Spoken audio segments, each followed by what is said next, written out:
Nichigambwa ngo Omuserukare yisirwe ayizira hari Travels Inn and Restaurant omutawuni ya Kigorobya ajwire bijaro by'omuntu wa burijo bwanyuma y'ukurra ngo habire haruho ebidongo omuciro bitu omubwire bwa shanki eshatu z'ekiro badengo rutaro n'abasigazi ababire barukunywa ahi barukugira ngo babire no bafo omukazi ofire yamanywa nka Joseph Mugora obire narinda ebintu bya company erukukora enguto ya Kigorobya burisa eya Queen International Construction Corporation siko bitungwa biratakozire omuciro nukwe kuza kweshemezamo n'ababire bari mu kidongo abero gani ndo barangigare ndo ere twage tujja sanka isatu kwika uboneke kabangari neyemera ati bwe okusajja bwe yemerere gano kitwene tuwatara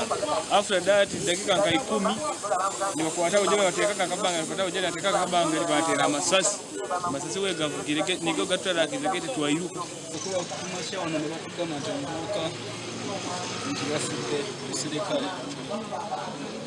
amasasi emirundi nga munana ngagavugira wana Chiro kumacha chiro sawa nya zechiro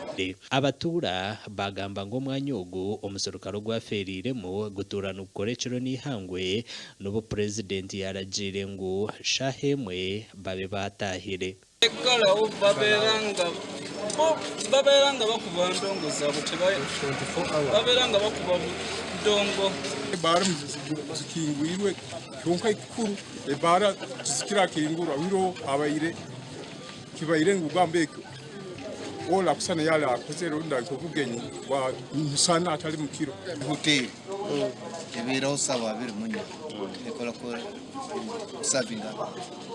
bwanyuma y'ikikorwa iki polisi n'abaserukare ba UPDF bakora potoro okwetorora etawuni ya Kigorobya kandi bakwata abakozi batano aba Travels Inn and Restaurant n'abandi bantu mukaga abashangwa mu mabara agabagigwire